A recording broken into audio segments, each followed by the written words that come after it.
పాలస్తీనాను తాము గుర్తిస్తున్నాం. Canada. పాలస్తీనాకు Canada మద్దతుగా నిలిచింది. పాలస్తీనా దేశాన్ని గుర్తిస్తున్నట్లు ప్రకటించింది. ఈ మేరకు ఆ దేశ ప్రధాని మార్క్ కార్నీ కీలక ప్రకటన జారీ చేశారు. కెనడా 2025 సెప్టెంబరులో ఐక్యరాజ్యసమితి సర్వసభ్య సమావేశంలో పాలస్తీనా రాష్ట్రాన్ని గుర్తించాలని భావిస్తోంది. గాజాలో పౌరుల బాధలను మరింత దిగజార్చడం, శాంతికి తోడ్పడటానికి సమన్వయ అంతర్జాతీయ చర్యలో ఆలస్యం కావడానికి స్థలం లేదు అని ప్రధానమంత్రి అన్నారు. గాజాపై ఇజ్రాయిల్ సైన్యాలు భీకరదాడులకు తెగబడుతూ భారీ స్థాయిలో విధ్వంసం సృష్టిస్తున్నాయి. దీంతో గాజాలో రోజురోజుకు ఆకలి చావులతో పాటు అనేక ఇజ్రాయిల్ దాడులకు బలి అవుతున్నారు.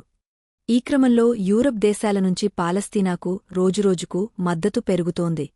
అరబ్ దేశాలు కూడా పాలస్తీనా ఆథారిటీకి పాలన అప్పగించాలని, దాడులకు స్వస్థ చెప్పాలని హమాస్కు అల్టిమేటం జారీ చేశాయి.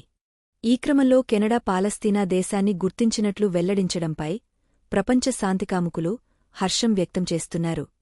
ఇదివరకు యూకే, ఫ్రాన్స్ కూడా పాలస్తీనాను గుర్తించినట్లు ప్రకటించిన విషయం తెలిసిందే.